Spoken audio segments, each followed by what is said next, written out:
Hey gang, in today's episode, we finally get a look at those 1952 Topps cards. Plus, after we kind of figure out what we have, I went to a local card shop. I talked to an expert. So at the end of the episode, I'll give an update as to exactly what the plan is going forward. So come on, let's go.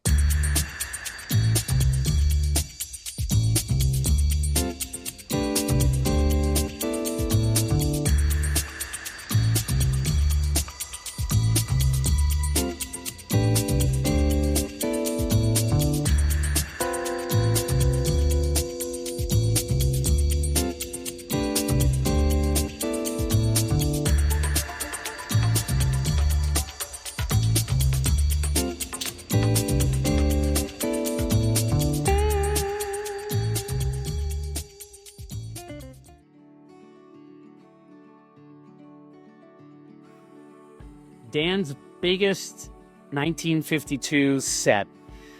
He has two. He has this one, which is in a complete set of reprints. This is very cool to look at, but they're not real valuable. They're worth, maybe the big names, Bob Feller, maybe a couple of bucks. But these were printed in the 90s, is more of a throwback historical thing. Just like if you saw our Pack in the Wild that we opened in the Natural History Museum, they're just reprints. It's very cool to look at. These, however, are all originals. Some Hall of Famers. I don't know if Al Rose is in the Hall of Fame, but he is famous. Phil Rizzuto, Johnny Pesky. They named in Boston at Fenway Park, the Pesky Pole. One of the foul poles is named after him. Monty Irvin, Eddie Robinson is a great player. Gil Hodges, Enos Slaughter. Oh, that's autographed. Oh. You guys look. So they all have this fake autograph on them. These are real cards, but when they printed them in 1952, they had fake autographs on them. But this Enos Slaughter, he also, I don't know if Dan got it autographed or if he bought it autographed, but that has a real autograph on it. Guess on the value? So Enos Slaughter was an all-star, but not a Hall of Famer. Psst. He is in the Hall of Fame.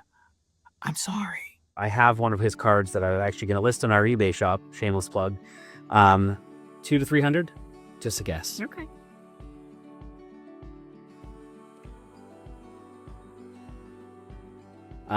Preacher Row. All right, here's going to be one of the big hits. Bob Feller. Wow. Bob Feller, Hall of Famer, top 10, 15 pitcher of all time. Played for Cleveland. This would have been in his, I'm not sure what year he was a rookie. He pitched in the 48 series, didn't he? Yeah. Started hurling for the Indians in 1938. So actually this is near the end of his career.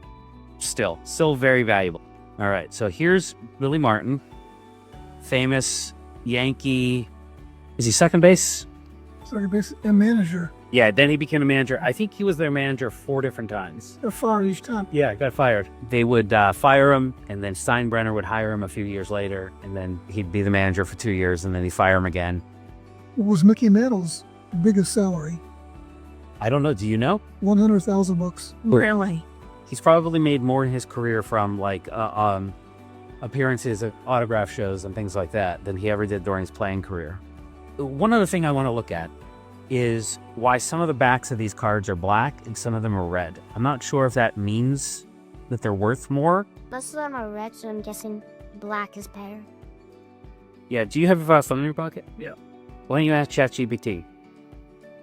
The black-backed versions, which are only numbers 1 through 80, are produced for a shorter time, so they are scarcer and more premium.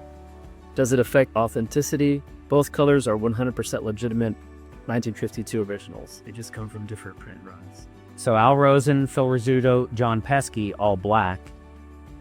Monty Irvin, black. Those are the better ones. Let's look at Gil Hodges, and Gil Hodges is red. Bob Feller. We'll see. He said only up to number 80. Enos Slaughter is black. Preacher Row, black. There's Bob Feller. Looks like we're out of 80. So they're all going to be red from Hero. So, but that's even better. I wonder if Dan was even aware of that. I don't know. Yeah. the best card was definitely the Bob Feller, but there are a lot in here. Even the names of even the players that I am not at all familiar with, like Fred Marsh, because this is an older set and it is in very good condition, they would definitely be worth something. But, and I want to tell you sort of the bad news, or the worrisome news. The worst way to keep cards is in a binder, especially these old pages from the 1980s, probably he started this. Yeah. They have chemicals on them, and it degrades the quality of the cards over time. One other reason that binders aren't great for storing cards, especially old cards, is it just has a little bit of a bend on it. As you're turning the pages, it can bend the cards a little bit. If they get overfilled, the rings can impress on them. So just not a great way to store valuable cards. So I think my only goal from today, besides showing you some really cool cards, was to convince the owners of these cards, which would be him, and by extension, these two, to take them out of these pages. I think maybe we should take it to a card shop and have an expert tell us the best thing to store them in. You guys have some decisions. If you want to, there's many things you can do. You can keep the collection as is. You could keep trying to add to the collection to complete it. You could piece it out, sell parts of it that, does Fred Marsh mean anything to you personally? If not, you wanted to, you could try to make some money off of it.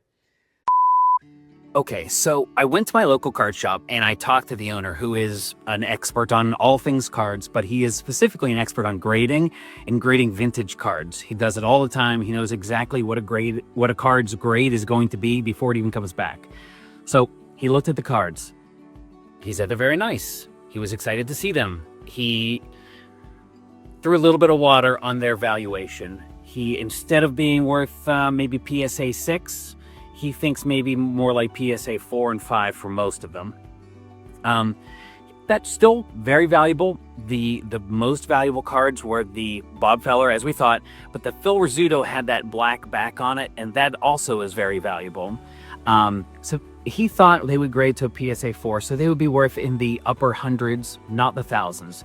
The entire collection, he said, a card shop would probably buy for maybe $2,000.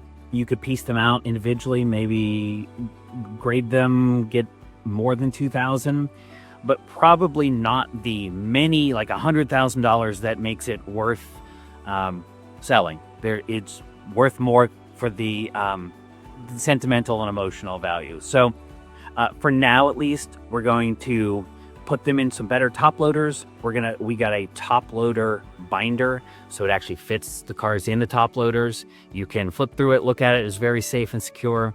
So I think for now, that's what we're going to do. But who knows? Things change. Maybe we'll have a change of opinion in the future. But for now, that's what we're going to do.